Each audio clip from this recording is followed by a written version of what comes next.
ये audio series mature themes, language और violence को कंटेन करती है, जो सभी लिसनर के लिए सूटेबल नहीं है। पेरेंटल एडवाइस नेसेसरी है। ये कंटेंट अडल्ट ऑडियंस के लिए है और इसमें combat, blood, murder, potentially disturbing scenarios और स्ट्रॉन्ग लैंग्वेज इंक्लूड हो सकती है। अगर आप ऐसे कंटेंट से इजीली ऑफेंड या डिस्टर्ब हो जाते हैं तो प्लीज़ ना सुने। ये ऑडियो सीरीज किसी भी प्लेटफॉर्म कंटेंट को कॉपी नहीं करती। स्टोरी फैंटेसी बेस्ड है। अगर कोई नाम मैच करता है तो हम इसे कोइंसिडेंस कह सकते हैं। ये ऑडियो बुक फन और जॉय पर्पस के लिए डिजाइंड है। सच है? रणवीर ने पूछा, आंखें थोड़ी सी सिकोड़ते हुए। उसकी नज़र में एक तीखी चमक थी, एक सावधानी की क्यूरियोसिटी। उसकी आवाज़ शांत थी, लेकिन उसने नीचे से हल्की सी बेचैनी छुपी थी। बिल्कुल सच, अथर्व ने तुरंत कहा, पूरी ईमानदारी से सिर हिलाते हुए। उसकी सांस अभी भी थोड़ी तेज थी, शायद खबर देने की जल्दी की वजह से। हमने दूर से देखा था, फर्स्ट अकेडमी के स्टूडेंट्स ने एक टीम बनाई थी। लगभग 10 या उससे ज़्यादा लोग थे। वो लोग एक बड़े चिट्टेदार सांप को गिराने की कोशिश कर रहे थे। लगभग 40 मीटर लंबा था। वो बहुत ही खतरनाक जानवर था। उसका स्केल्स लोहे की तरह चमक रहे थे और आंखें जंगल में डायमंड की तरह जगमगा रही थी। लेकिन उनका अटैक फेल हो गया। सांप ने सबको चारों तरफ उड़ा दिया। मुझे लगता है अब तक और स्टूडेंट्स वहां पहुंच गए होंगे उनसे गिरने के लिए। अकेले जाकर लड़ना बहुत ही खतरनाक है। रणवीर की भौहें थोड़ी सी सिकुड़ गई। किस डायरेक्शन में? उसने सीधा और थोड़ा सख्त अंदाज में पूछा। साउथ ईस्ट, अथर्व ने तुरंत जवाब दिया, हाथ उठाकर दूर के पहाड़ों की तरफ इशारा करते हुए, जहां जंगल और गहरा होता जा रहा था। धूप उसके माथे के पसीने पर चमक रही थी। जब उसने रणवीर की नज़र का पीछा किया, अथर्व के मुंह से शब्द निकलते ही रणवीर चल पड़ा। होश! हवा की एक तेज आवाज के साथ वो आगे बढ़ा। उसका शरीर पेड़ों के बीच एक तेज हिलते साए की तरह गायब हो गया। उसके कदम मजबूत थे, हर कदम उसे और दूर और तेज ले जा रहे थे। कुछ ही पलों में वो घने हरे जंगल में गायब हो गया, सिर्फ पत्तों की हल्की सी सरसराहट छोड़ते हुए। कुछ देर तक अथर्व वहीं खड़ा रहा। उसकी आंखों के सामने रणवीर गायब होता रहा। उसने गहरी सांस ली और धीरे से बोला, मैं सोचता था रणवीर और मैं टक्कर के हैं, पर मैंने कभी नहीं सोचा था कि उसने अपनी असली ताकत छुपा रखी है। फिर वो मुस्कुराया, एक कड़वी सी मुस्कान के साथ। उसकी स्पीड, उसका डिसीजन लेना, ये आम नहीं है। ऐसी टैलेंट के साथ वो ज़रूर एक दिन सच्चा मार्शल आर्टिस्ट बनेगा। और शायद वो रुक गया, जैसे सोच भी उसके लिए भारी हो। शायद एक दिन एलीट मार्शल आर्टिस्ट के रैंक में भी जरूर जाएगा। उसके चेहरे पर हल्की सी जलन छुपी हुई थी, बिना कहे भी साफ दिख रही थी। ये कहना झूठ नहीं होगा कि मुझसे मुझे उससे जलन नहीं होती। उसने धीरे से कबूल किया। उसने धीरे से कबूल किया। कौन नहीं करेगा? पर जलन से कुछ बदलता नहीं। ये दुनिया उन लोगों की है जिनके पास टैलेंट है।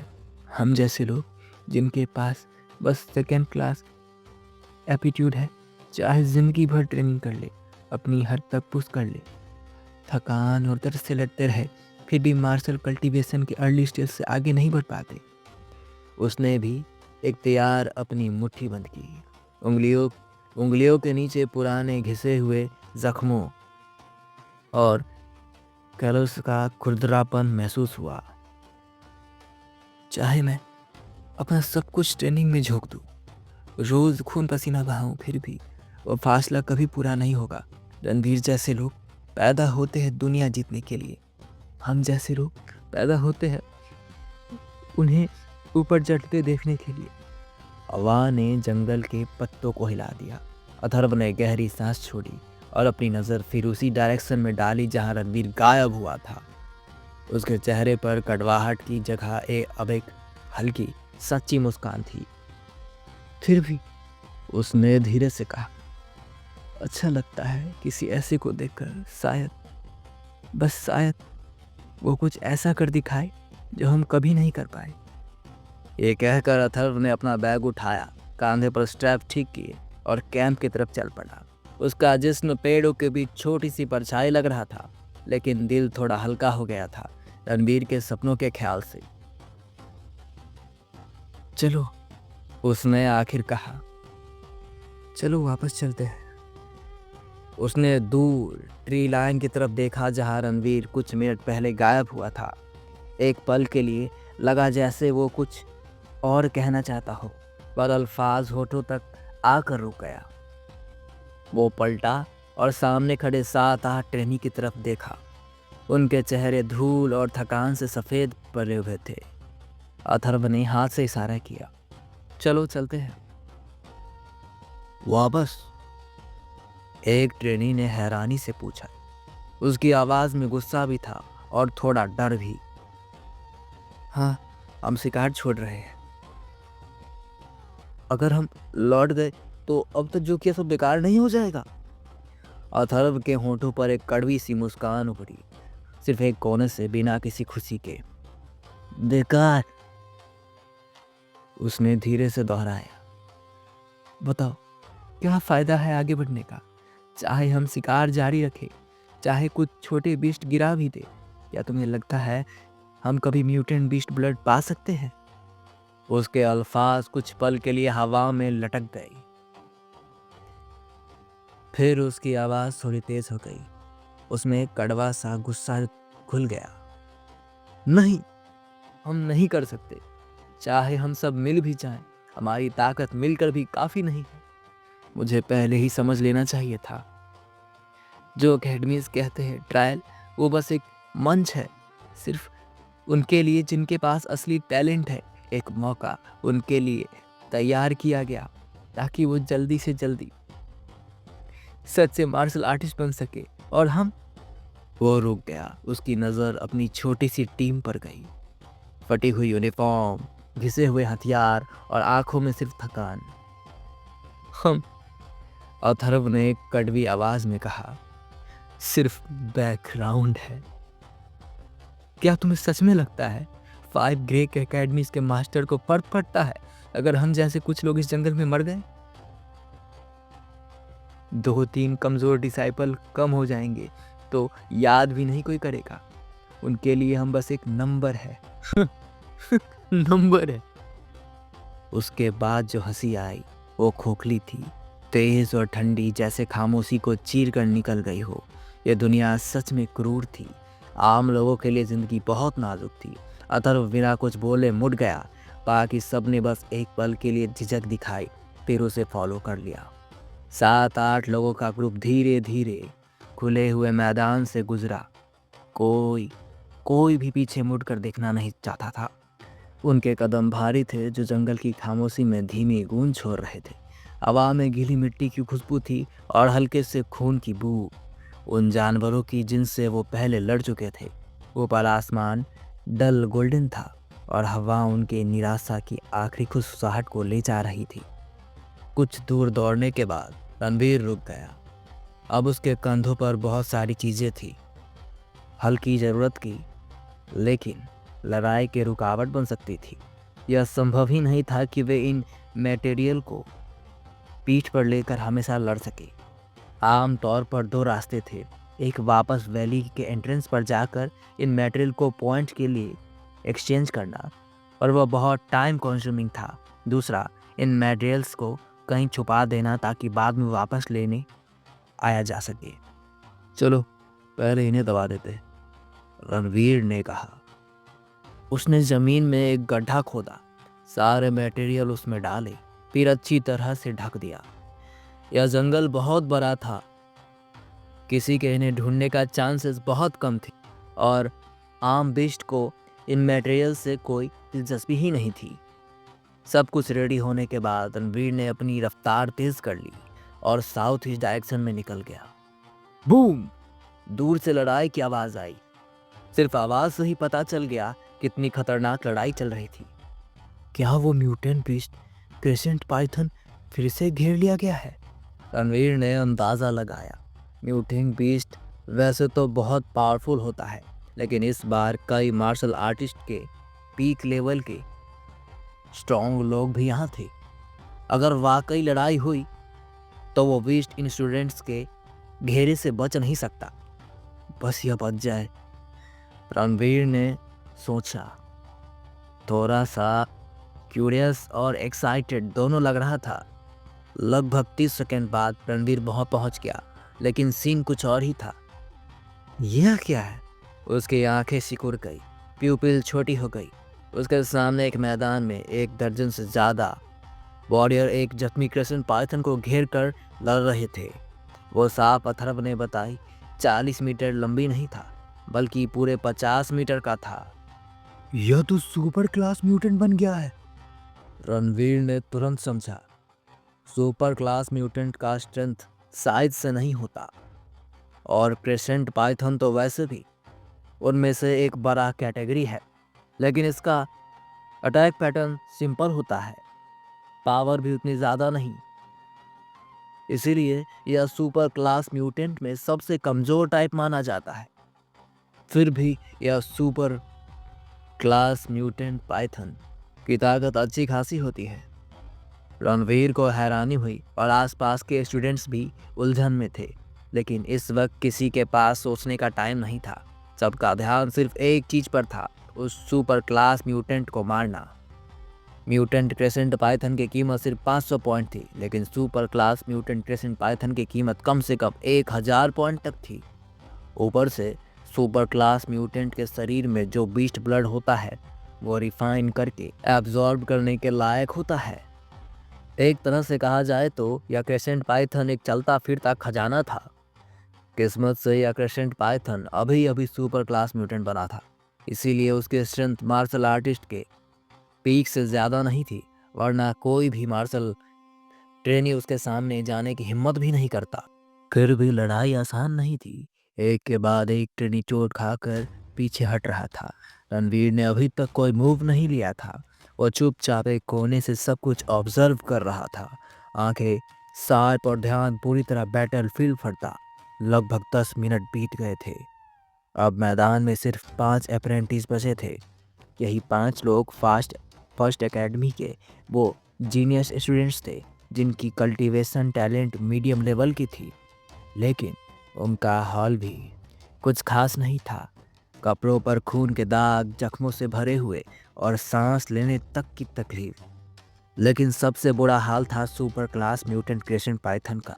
उसके शरीर पर तीर और तलवार के घाव थे, छाती पर गहरे निशान, और उसके माथे के बीच एक तलवार का कट, सीधा, भयानक। अचानक मैं क्रेसेंट पाइथन ने अपनी ब्लड लाइन पावर एक्टिवेट कर ली। एक झटके में उसने अपनी विशाल पूंछ घुमाई और 5 ट्रेनी को जोर से उड़ा दिया। अगला पल वह super class mutant crescent Python सीधा दूर की तरफ भाग गया। जब एक सुपर क्लास म्यूटेंट अपनी ब्लड लाइन पावर को जगाता है, उसकी स्पीड आम तौर पर सुपर क्लास म्यूटेंट के बराबर हो जाती है, और जब तक कोई मार्शल आर्टिस्ट न हो, उसे पकड़ना लगभग नामुमकिन होता है। ट्रेनी ने कुछ करने की कोशिश की, पर जल्द ही समझ गए वो उस बीस्ट के आसपास भी नहीं पहुंच सकते। डन, फिर से बच गया। अभी सब लोग तेज करो, यह घायल है, ज्यादा दूर नहीं भाग सकता, कालराज ने गुस्सा से चिल्लाया। लेकिन उन्हें क्या पता था, एक और शक्ल चुपके चुपके उनके पीछे चल पड़ रही थी। हाँ, भगवान मेरा साथ दे रहा है।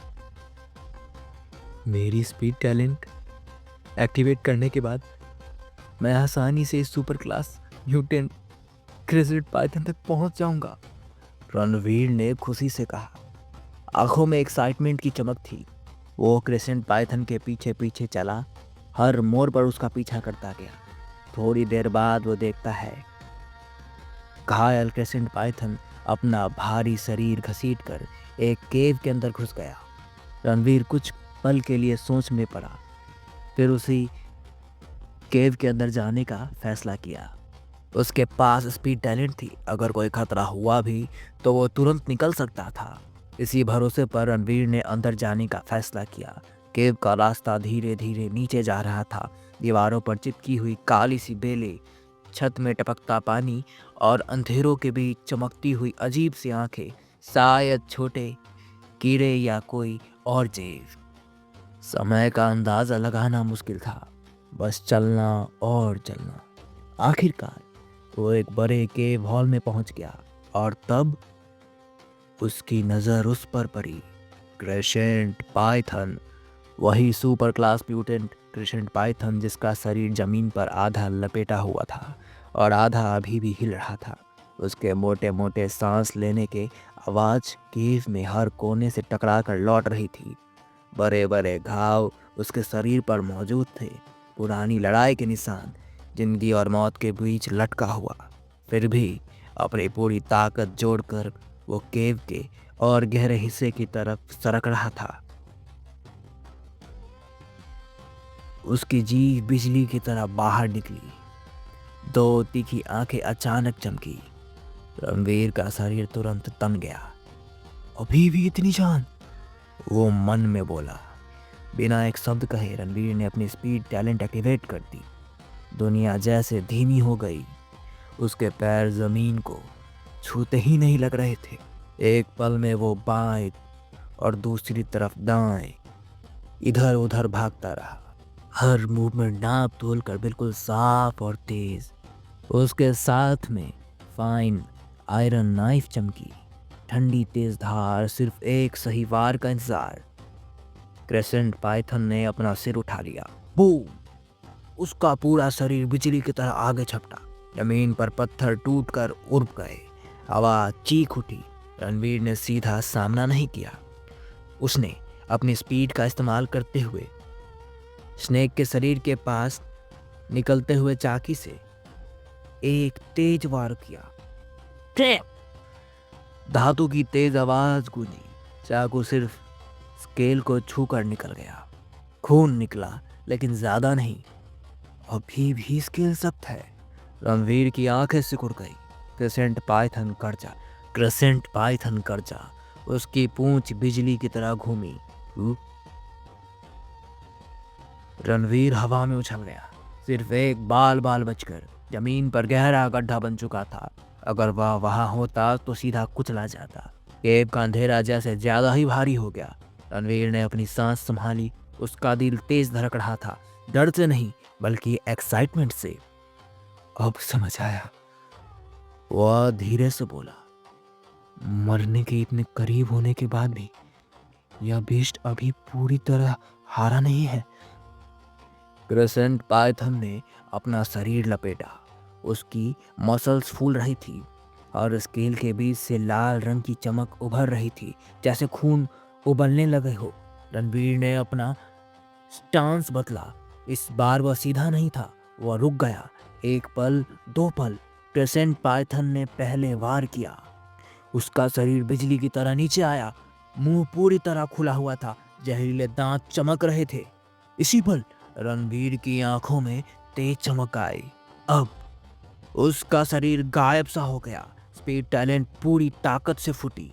वह सीधा नीचे नहीं बल्कि स्नेक के सिर के नीचे से और उसके पेट के पास पहुंच गया। फाइन आयरन नाइफ हवा को काटती हुई एक परफेक्ट एंगल पर आगे बढ़ी।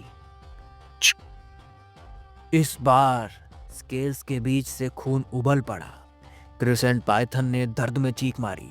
पूरा केव कांप उठा, लेकिन यह अभी शुरुआत थी। रणवीर पीछे नहीं हटा। वह जानता था एक गलती और यही उसका कब्र बन जाएगा।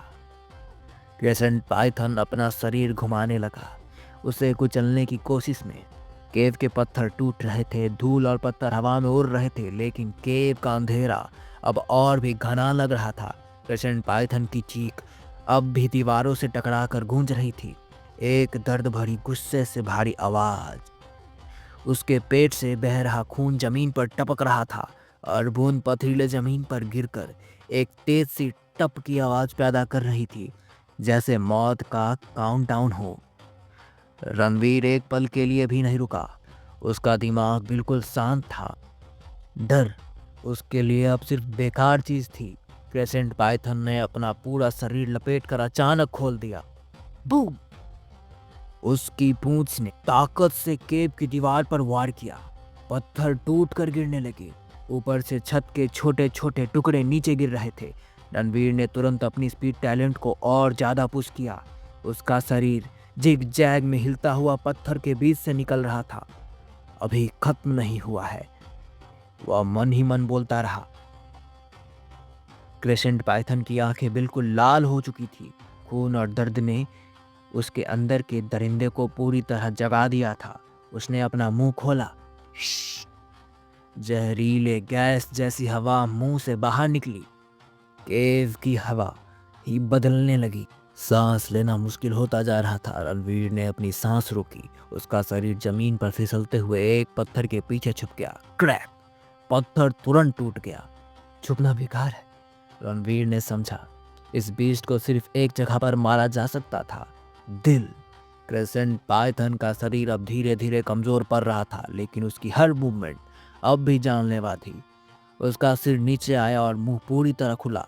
इस बार सिर्फ काटने के लिए नहीं, बल्कि निगलने के लिए। रणवीर ने अपना मौका देखा। उसने सीधा आगे भागने के बजाय सीधा ऊपर उछाल लगाया। उसका पैर स्नेक के सिर पर पड़ा। थट! एक पल के लिए बैलेंस बिगड़ा, लेकिन उसी पर रणवीर ने अपना शरीर घुमाया और स्नेक की पीठ पर उतर गया। अब या कभी नहीं। क्रेसेंट पाइथन पागल हो गया। उसका शरीर घूमने लगा, केव के हर कोने को तोड़ता हुआ। रणवीर का शरीर हवा में उछल रहा था, फिर गिरता, फिर संभलता। सिर्फ अपनी स्पीड, टैलेंट और इंस्टिंक्ट के सहारे उसने चाकू को दोनों हाथों से पकड़ा। उसकी आंखें बिल्कुल ठंडी हो गई। एक गहरी सांस।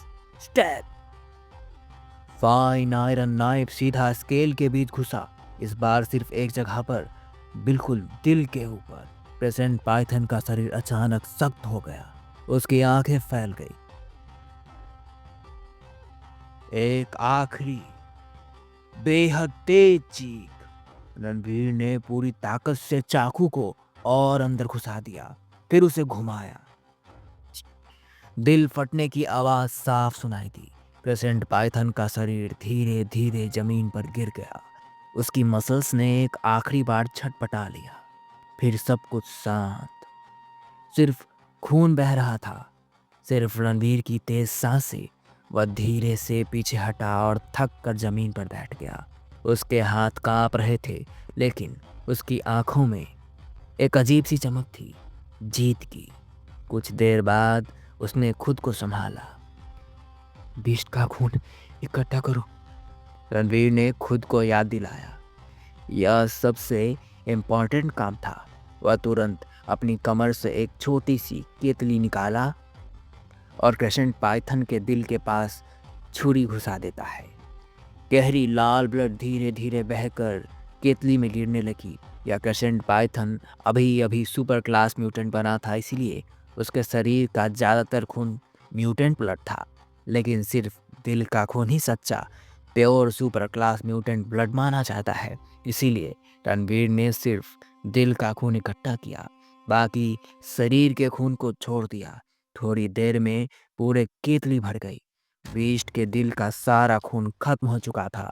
रणवीर ने केतली को बंद किया और हल्की सी मुस्कान के साथ बोला, यह तो 5 लो लेवल म्यूटेंट ब्लड के बराबर है।